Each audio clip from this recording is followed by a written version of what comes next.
I can't really fully be who I am. Yeah. I can't really be loud out here. I can't. What up, boy? Yeah. What up, boy? I see out there. Boy, I'm gonna get up with you. I can't really. Can you quiet down, please? It's loud out here, brother. Not out here. Not out here, man. What up, boy? I'm gonna see you later. Boy, I'm gonna get up with you. Hey, meet me in the cab, boy. Meet me in the cab. Bet that. Hey.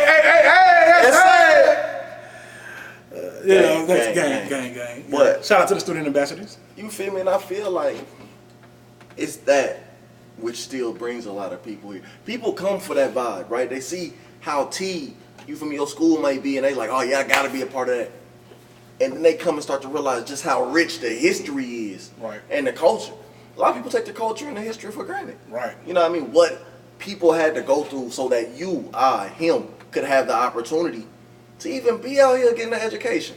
You know what I mean? This particular illustrious HBCU, was a stop on the Underground Railroad. You feel me? And that's stuff like that I didn't know prior to coming here.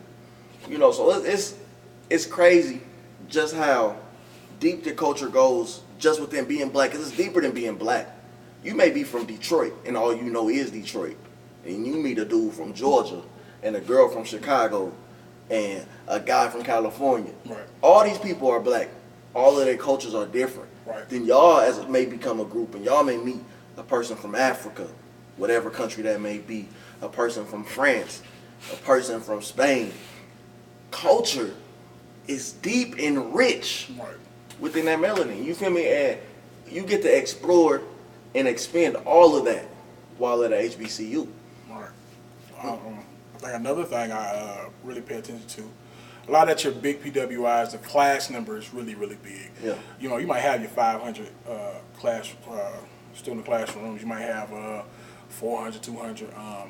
It's the setting for classrooms is a lot more intimate, meaning you have a closer relationship with your professor. Mm-hmm. That can take you wherever you need to go, because opposed to you just being a number in a class full of 500, you can go have this conversation with you can reach, you can touch your professor, not touch your professor. Please don't touch your professor inappropriately. Don't touch your professor. Don't touch your professor. That's a whole nother episode. No, for real though, man. It's more intimate. You can get more. You can, when I'm an engineering major. In my department, I have a great relationship with my professors, man. If I have any issue, it's nothing to go reach them. It's nothing to send that email. It's nothing to. I can call them up for real. Yeah. Hey, I'm having an issue with this. Can we talk about it? Meet up and do whatever. It's nothing to do that. But at a big school, that can get complicated. You know what I'm saying? So I think that's one of the good things too, man. Have those smaller classroom sizes. And then it's not only the smaller classrooms, but it's affordable. You want to get your bang for your buck. So I don't want to go in debt and $40,000-$50,000 a semester or a year or whatever to be in a classroom full of 300 other people. Correct. I've been here about 3 years now, roughly, and I'm under 20,000 in debt, put it that way. He giving out numbers, y'all. He keeping it real. I'm under 20,000 and way under at that, you feel me? So I'm under 15 to be real, you feel me? So it's like, and I have a great relationship with my professors. So they actually have a relationship with me where they can reach out and touch me. You feel me? I might get a text message, phone call, you feel me? Because it's an opportunity becoming available. And I've built that relationship with my professor because the opportunity was there. Right. So, that's amazing in itself. Big pro. But people say that it's not necessary, Jack. Why not just turn them into PWIs, man? Yeah, I've been seeing a lot of people trying to. And it's a lot of HBCUs that got a lot of other students going there. When I say other, anything from white, Chinese, Japanese, Mexican, whatever. Very diverse. Very diverse. But, man, if you ask me, man, and it's going to sound kind of messed up, but it's like, no.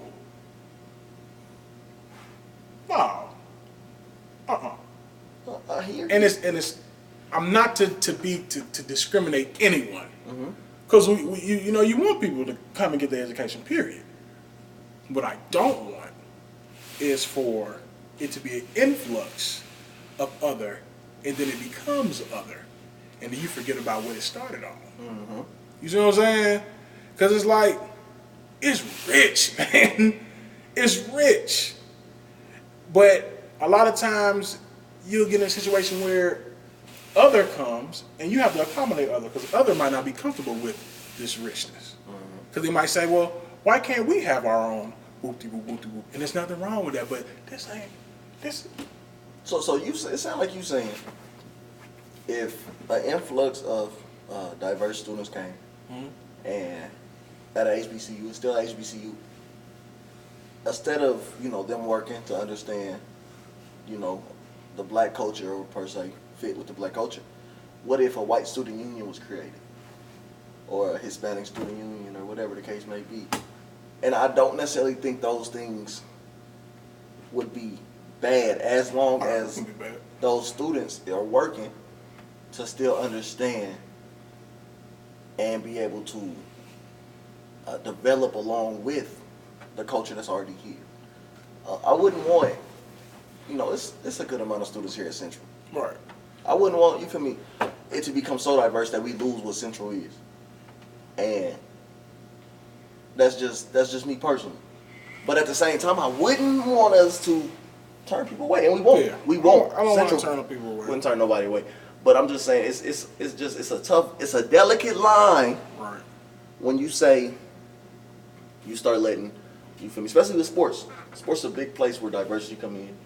You know what I mean? So like, you get a young white man from, you feel me, wherever, come to play football, play quarterback. And he come in and he just happens to be amazing. Yeah, you feel me, just happens to be amazing. As long as he's working, not to fit in, because it's not about fitting in, right, but working to understand and develop a relationship with the culture and his peers, as we should with him. I'm good with it, man. Yeah, I'm good with it. But they necessary, bro. Because imagine, and I'm just going to say this because we in Ohio, but imagine if an old state, you feel me, in the next 5 years became predominantly black. Imagine old state being, excuse me, predominantly black. What do you think the culture would be like at old state? Man. And I don't mean, 51-50. You feel me? I don't mean like that. I mean 80-20. Some crazy number like that, Damn. And that's what I feel like that's how we look at when people say, they don't really want a lot of white people to come to HBCU, because they're thinking that it's going to become predominantly white. That's the automatic thought, and that's not where my head goes. But on one hand, what if that did happen? Would we lose what we know as Central? But imagine if a Georgia Southern became predominantly black.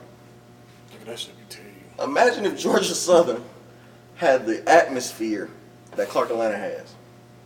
I don't know nothing about Clark. Shout out to Clark. If y'all mess with us with Clark, shout out to y'all. Hey, man, I don't know nothing about Clark. Shout out to y'all. Morehouse, Spelman, and I'm just using Georgia because there's so many schools down there. Georgia Southern be teed anyway, though. Like, without it. What you saying? Like, I ain't gonna lie. I ain't never had a bad time in Georgia. Georgia Southern. During homecoming, Georgia Southern homecoming, I ain't never. Hey, Georgia Southern, if y'all watching this, shoot some tickets up this way, man. But want to come see how y'all living. I definitely understand what you're saying, though. Yeah. I definitely understand what you're saying. But I think when it comes down to that trying to diversify, because I could. I'm here, man. That's what I'm here for. I got your back. Yeah, man. Yeah, man. When it comes down to that, man, it's like I don't mind it, but you have to understand why HBCUs were started. And if you don't know, it's because a long time ago, me and Joose couldn't go to Ohio State. Facts. Which is an amazing school, let me say that first. But Facts. We couldn't go there. We would be turned around like, nah, y'all can't go here. So schools like Central State University, Wilberforce University, Southern University, Howard, Payne College. Payne College. What up, Payne? What up, Payne? Yeah. These places were built because we was going to be turned around. Yeah. And we got to go there and learn and become monuments in the black communities. Like, it just, we became, when you went to school, you became everything, man, because you was turned around. You had so much fight and drive. Like, man, I got turned around down the street, so when I get here, I'm gonna go hard as I can. You know what I'm saying? And these people that built the HBCUs, they went. You know what you had to go through to go to school back in the day, man? Come on, man. Because we really take it for granted. You know what I'm saying? Talk like about that though. We take it for granted, man. We play around with these HBCUs, but people, it wasn't easy. Nigga wake up, man, I don't know, I ain't going to class. No facts. You ain't going to class. And to add into like a diversification, we ourselves, as black people, are still learning about this culture. So, you feel me, when I say I'm okay with being diversified, it's more so because we're learning. Oh yeah, who let the dogs out? Oh, baby girl. Oh, okay, yeah. Yeah, but yeah. But no, like with that being said, it's I'm okay with that because I'm learning still. I'm still learning just how great people like Charles H. Wesley was. People like Paul Robeson were. Paul Robeson. I mean? I'm learning still how great those people were. Right. And I wouldn't mind if anybody of any other nationality, ethnicity was here with me learning that too, as long as they are here to learn that and not to take it for granted. Because how could I say you shouldn't be here because you taking it for granted, and I am too. Mm-hmm. You know what I mean? That's really what it's about. It's necessary. And we still kicking. HBCU still kicking. We're underfunded. Intentionally. You know what I mean? It's so much so where, I ain't gonna go that deep, but there's a lot of money that should be given to certain HBCUs that just so happen to be state schools. That's not. Yeah. And for various reasons, you know, and it's slowly turning, super slowly, but I can't get mad at somebody who would come here and take it for granted if I'm taking it for granted. Right. And I think sometimes, you know, that's why black student unions prosper at PWIs, because they realize just how much it's taken for granted. Right. I think, obviously, at an all-black school, and when I say all-black, I don't mean there's only black people here, but just at a HBCU, we don't see that as much. You know what I mean? We don't see the type of doors that are closed on us and open for other people, because a lot of times they're closed on all of us.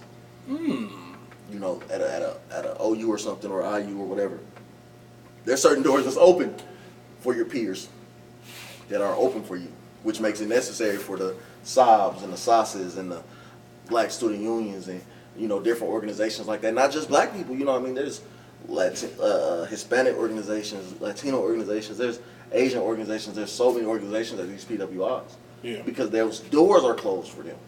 Correct. And, you know, it's that mindset when we start to realize, like, we have something great in our hands. Right. And it will only become greater once we start to realize that and begin to take what we have and begin to build something. It's necessary, man. It's necessary. That nigga, he was spinning bars. Hey, man, my mixtape about to drop. Hey. Who is Joose? Not Jose. To piggyback off of that, I agree wholeheartedly. If there was an influx of other, I don't mind it. But what we have to let them know is, I don't mind learning about your culture either. Yeah. I don't mind that. But what you got to understand, here in this safe place, at our safe haven, we're going to embrace this culture. Oh, for sure. We're going to embrace this culture. You don't go to Miami University of Miami, rather, in Florida. You don't go there expecting the same environment you get from FAMU. You don't. You don't go to University of Houston expecting the vibe you get at Prairie View or Texas Southern. You know what I mean? And that's that's really the only point I'm making when I say I don't mind the influx. If you're coming to Central or a Wilberforce or a Cheney or a Payne or a Miles or wherever you're going. Benedict, you feel me? Understand where you're going and what you're doing. Right. What that school is for. What that school was built on and off of. Just like if we came transferred to y'all school, we would understand the same. You feel me? So that's all in all. We veered off a little bit because I had some more pros. Man, get into it. I had a couple more pros. You really could like put the list straight on them. We're gonna work on that. But another pro, man. We're gonna work on that. But another pro, homecomings are different. Homecomings. I almost took my hat off. Homecoming, man. Man. It ain't nothing like a homecoming at a HBCU. Man, it's a different type of melanin. I suggest you come to one and Go to find one. out. Go to one if you ain't never been. Because I don't even want to say too much about that. It's so sacred. Homecoming at HBCU is amazing, man. From the football to the environment, to the vendors, to the food, to the events, to the parties, to just step shows. Man, listen. Artists. Listen. Turkey leg. Yeah, man. It's go to one. Your friends that then graduated, they come back. You know, the older alumni come back. Man. They still kicking it strong. The music rearing. It's a vibe, man. It's amazing here. You really can't describe it in words, man. You got to be there to feel that energy. You gotta feel it, bro. It's a different type of energy, man. And it's you can't compare it to nothing, man. You can't compare it. That's a pro. If you don't mind me interjecting. Interject. We will be at Central State Homecoming this year, if you're trying to catch up with Jock and Joose. But we will also be at North Carolina A&T Homecoming this year. They say it's the greatest homecoming. They say it's the greatest homecoming on earth. NK, we gonna see. We gonna see. We gonna be out there, man. November 1st through the 4th. I think so. I want to say. And ours is the 10th through the 13th. So, hey, we traveling, man. Yeah, we gonna be out here. More pros. My bad. I'm excited about that. That was a good interject, man. That was a good interject. Good jab. Any more pros, man. The game, sporting events. Sporting events going Sporting crazy. events are nuts, man. And I know sporting events are teed everywhere. You know what I mean? It ain't like they're just hype at HBCUs, but that vibe, man. Especially come to the Central State versus Kentucky State basketball game, whether in Kentucky, Frankfurt, or out here in Wilberforce, and just see that energy, man. Shout out to Kentucky State. Shout out to Wilberforce across the street. We ain't got no malice, man. Not on this show. No malice. Not on this show. But game time is game time, baby. Game time is game time. Oh yeah. But it's so much, man, that just go, and it all really go in with the culture. I know we ain't touched on we touched on the class size, the curriculum. I feel like is even with any other school. Yeah, it's even for the most part. You feel me? As far as people be trying to. I had a friend of mine, and I don't want to get too far off track, but she asked me. She said, "Your 3.8 versus my 3.2 at a PWI. Do you think that my 3.2 weighs more at this PWI than your 3.8 does at your HBCU?" And the conversation led me to say, "Fuck no." And that was a hard F. You hear me? That F was hard. Because you're not learning anything I'm not learning. You know what I did? We're both in these books going hard, striving for excellence. Big facts. So I don't feel like PWIs are learning anything different. I do feel like they have more access to certain technology. Yeah, you know what I mean? That makes it. I think that's the only difference. Easier. You know what I mean? More resources to make it easier.